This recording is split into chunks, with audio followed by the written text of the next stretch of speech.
Hello everyone and welcome to our virtual On the Couch session with Mark Goldstone, Chief Executive of City of Adelaide. I'm Nicola Craven, a PwC Director here in Assurance, and I'm focused at the moment on leading our agile workforce to support our clients with their COVID responses here in Adelaide. Before we start, let me acknowledge the land that we meet on today is the traditional lands for the Kaurna people and that we respect their spiritual relationship with their country. We also acknowledge the Kaurna people as the traditional custodians of the Adelaide region and that their cultural and heritage beliefs are still as important to the living Kaurna people today. I'd also like to quickly acknowledge the IPAA team and their major partners, PwC, Flinders Uni, the Office of the Commissioner for Public Sector Employment South Australian Leadership Academy, and the Government Senior Management team for being able to create this opportunity. So welcome, Mark. Let me get straight into it. So looking back over everything that's happened in the last 4 months, what were the biggest challenges for you and your team in dealing with this crisis of COVID-19? Yeah, thanks, Nicola. Look, local government across the whole of Australia is finding this whole period really incredibly challenging. And it doesn't matter whether you're a small rural council, a metro council, or a capital city council. The challenges are enormous at the moment. You'd be aware that, from a resourcing point of view, local government doesn't qualify for JobKeeper, and therefore the financial impacts of COVID-19 have been massive and have been to the extent that they are gravely concerning, especially for capital city councils. So to me, the biggest impact from COVID-19 has been twofold. One being on our organisation, the impact it's had on our staff, and secondly on our community. From an organisational point of view, COVID-19 has really presented some significant financial challenges. As a capital city council, just like every other capital city council around Australia, we're undergoing severe financial impacts as a result of COVID-19. Those financial impacts are caused largely by the fact that income for capital city councils is made up of two primary sources, one being through rate income and the second being from fees and charges, such as parking. In Adelaide we have U-Parks, which is off-street parking, and we have our on-street parking. We also have the aquatic centre and golf course, etc. And so 52% of our income comes from rates and 48% of our income comes from those fees and charges. When a community is required to pretty much shut down, as we were several months ago, and people stop coming to the city, a significant portion of that income, the fees and charges, stopped as well. And so we experienced a $25-30 million impact in our income for this financial year, which is seriously massive. Along with the fact that some of our ratepayers are also experiencing hardship and have been required to withhold some of their payments through hardship provisions. So the combination of a reduction in our rate income with the impact on our fees and charges financially hit us very hard, and we had to make some incredible decisions leading up to the end of the financial year to stay financially sustainable during that period. So, those impacts have been huge, and we've worked really hard to respond as best we can at the organisational level. At the community level, the City of Adelaide itself, the impacts on the city, you would only have to walk around the city in the last few months to realise how dramatic the change has been. When the city was closed down, largely with people required to stay home, we had businesses closing, we had hardly anyone around, and trying to accommodate a different feel in the city was quite challenging. As a capital city council, we still were required to maintain the city, required to service what was occurring in the city, and so our staff had to be put in place to make sure we continue to operate as best we can. So there's a combination of both financial impacts and I guess physical impacts of the city during this really important time. No, that sounds like a huge amount of challenge. So just thinking about that first one around the financial impacts, I suppose what steps have you taken to respond to some of those financial challenges that you're facing? Yeah, during this current financial year we had to put in place some some changes to the way we were planning to finish the financial year out on. We had to retime many of our projects. We had to change our workforce, so we had to put a hold on all our temporary labour, our trainees and apprentices, and some of our contracted staff. So we've had to reduce any opportunity we had for staffing where possible, so that we could achieve savings in the conclusion of the financial year. That is still in place as we speak at the moment, and the change to our financial situation is something we're keeping an eye on. The current budget has had to be set in 2 phases because this is such a changing environment. It's not possible to predict how we're going to go. At the moment, the City of Adelaide and South Australia is doing really well, as we know. But the return to normal hasn't occurred and won't occur for some time, because the impacts on the city are probably, I'd describe it as threefold. One, the international students, that sector has fallen away considerably and impacts massively on the city. The commercial operations of the city have changed, and you would know that many businesses in the city are now operating largely in the suburbs because their workers are now working from home.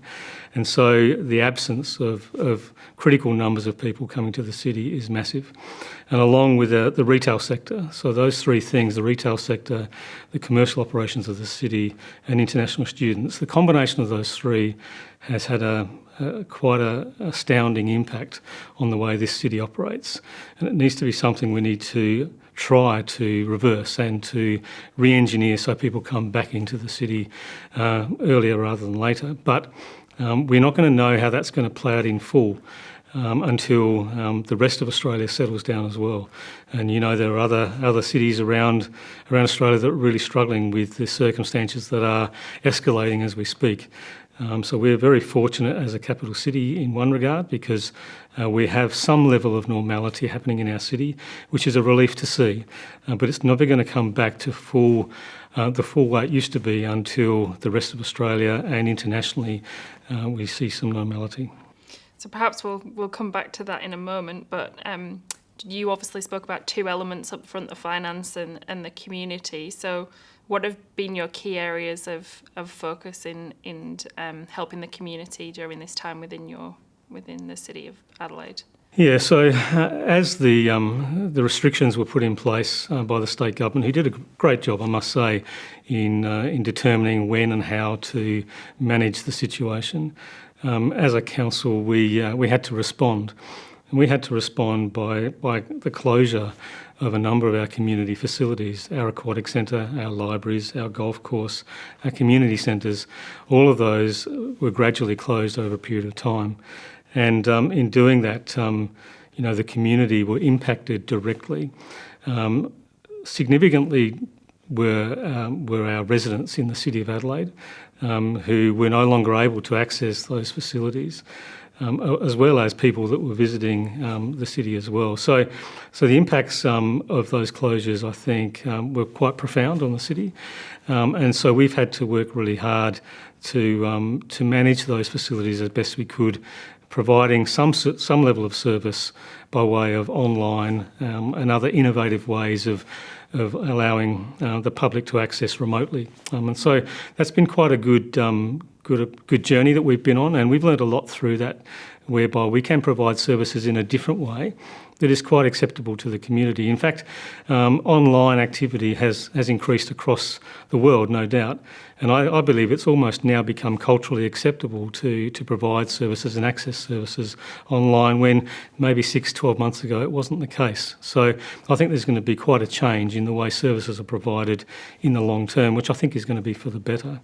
So we've worked really hard with our community to adjust to the restrictions as they were put in place. In recent times, we've been lucky enough as a city and as a state to see those restrictions lifted, and so we're starting to see those services be reopened and being able to be operated with some restrictions in place that have seen some positives occurring. So the combination of reopening, limiting numbers, allowing some remote access has occurred, and I think the community has has come to accept that and is working really quite well within the restrictions that we have. So I believe that our community is sitting quite well at the moment, probably better than a lot of other cities around Australia, which, as we know, are struggling. Mm-hmm. Absolutely. And so what are some of the things that, in hindsight, you may have done differently through this period of time? It's obviously unprecedented, so I'm sure there's learnings that you've taken away. Yeah. So there's no doubt that many CEOs of local government will be sitting around here saying, I've never used my business continuity plan before. Because it's only in exceptional circumstances that any organisation needs to dust those off and have a look at them. This circumstance has really proved that having a business continuity plan that is relevant, that is flexible and ready to go is critically important. At City of Adelaide, we had just that. We had the business continuity plan that was able to be used as a basis upon which we would take certain actions.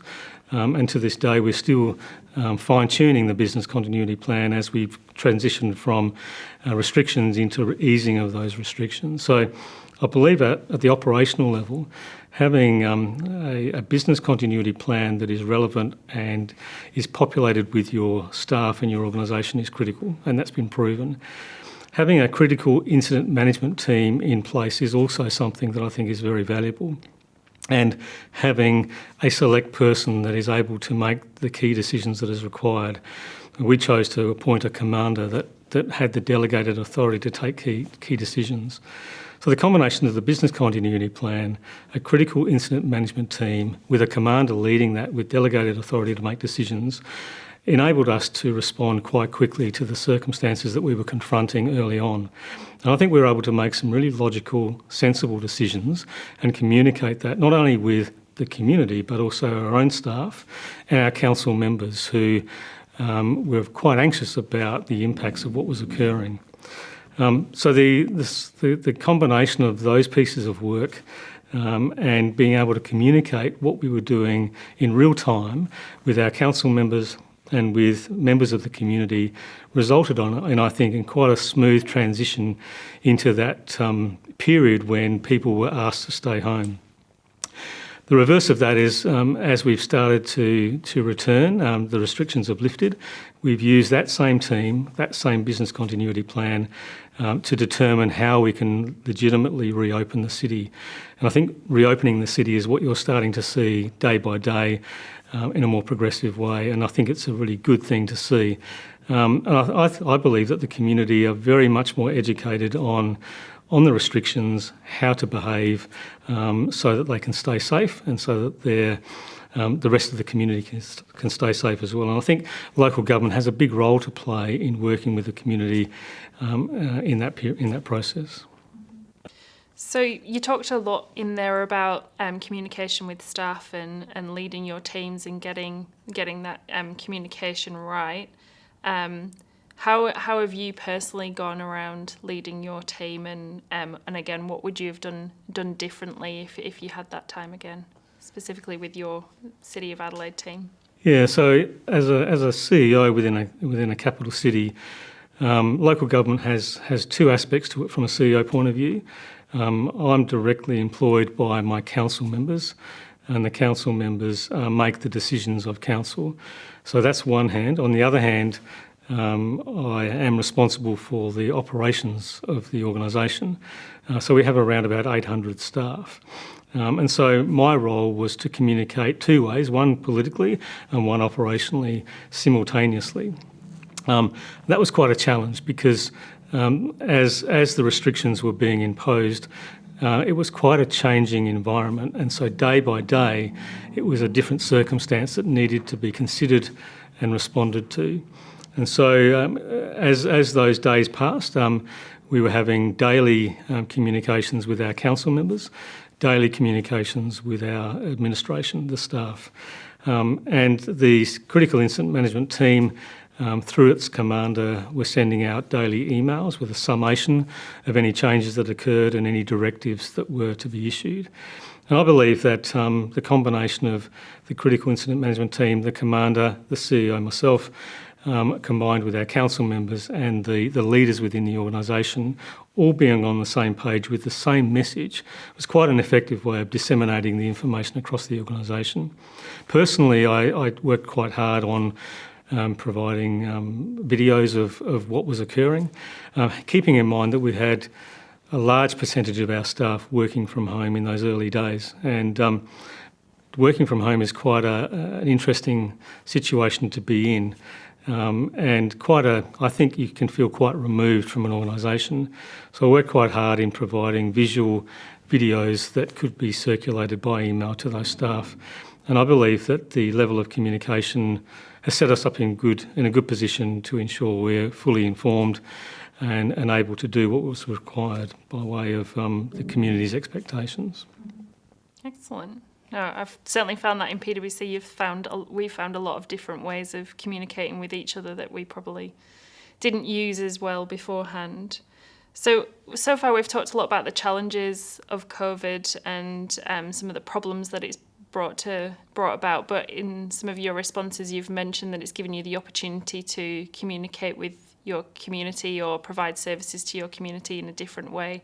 So what would you see as some of the other opportunities that it's brought about, and how have you taken advantage of those, or how do you plan to take advantage of those? Yeah, I mentioned earlier the business continuity plan that we had. That was a plan that really describes how our council would operate in an emergency, which is what we were dealing with. And as a result of that, through use of the business continuity plan in real time, we were able to identify what were the core functions of council that was required to deliver the services that were necessary for our community. Now, quite frankly, that's never been tested before because we've never had this situation before. So for the first time now, we know as a council what the minimum requirements are to operate our city, and we know what is important to our community. And that's a very important piece of information to have. We're going to be analysing that information, and that's going to be helping us to ensure that our future structure and the future operations we put in place ensure that those requirements are well addressed, and ensure that they are the basis upon which we all continue.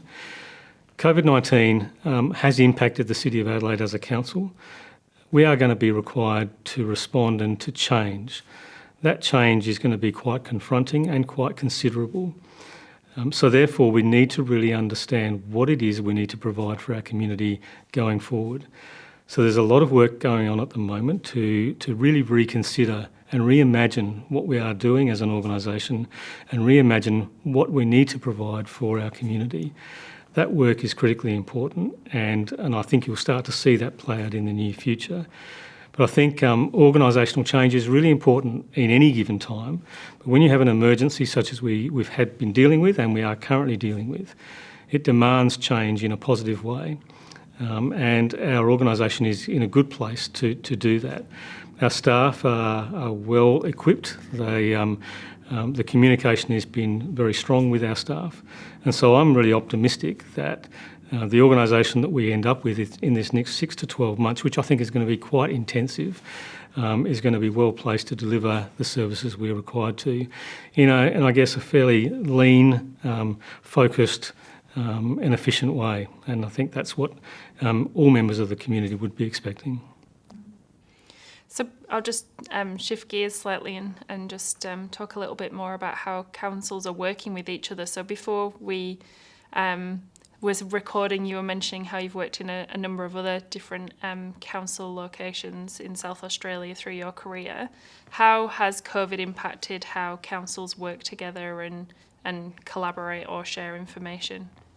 Yeah, so in local government land there are different sorts of councils. There are small, rural, regional councils, there are metropolitan councils, and there are capital city councils as well.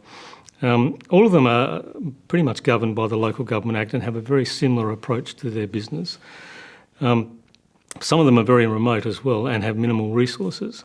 What I found with COVID-19 and with the invent of Zoom and Teams and other platforms like that, we've seen a coming together of local government like never before. And I think that's been a very beneficial thing for our sector. I think the Local Government Association, which represents the 68 councils in South Australia, has done a fantastic job in working in bringing together through Zoom, the councils in a time of need. There have been many meetings that have occurred online. The Premier has attended a number of them, ministers have attended a number of them, and key people who had an influence when this circumstance was confronting local government. And in my observations are that those councils have benefited by talking together and working together. The Local Government Association have brought in those subject matter experts and have provided really good guidance for council members to consider, both the mayors, the Lord Mayors and the CEOs and key staff. So that collaboration and coming together, I think, has been exceptional, and I think it sets up a bit of a platform on which local government can better cooperate and communicate in this next important period. So that's in the local scene. At the national level, capital cities have worked together in a kind of reasonable way, but certainly this emergency has brought the capital cities together very closely. There's a thing called the Council of Capital City Lord Mayors, which is basically the Lord Mayor and the CEO of each council, which meets in the past on a quarterly basis. Those meetings have been occurring on a weekly, fortnightly basis over the last 3 to 6 months. And there's a great level of collaboration and cooperation in those councils working together. The cities of Hobart, Melbourne, Sydney, Brisbane, Perth, Darwin and others are very similar circumstances, similar challenges, and we've been learning a lot with each other. Been also collaborating on infrastructure opportunities by way of any stimulus opportunities through the federal government. And so my view is that by default, this COVID-19 circumstance has required and enabled local government to really collaborate and work together. And I think it's a game changer, and I hope that it continues into the future. So just thinking about our Victorian colleagues and friends that are down there at the moment and what they're going through with seemingly a second wave and additional lockdown measures, I suppose what do you foresee with if that was to occur in Adelaide? I suppose what do you foresee a second lockdown looking like, and what would you do differently the second time around?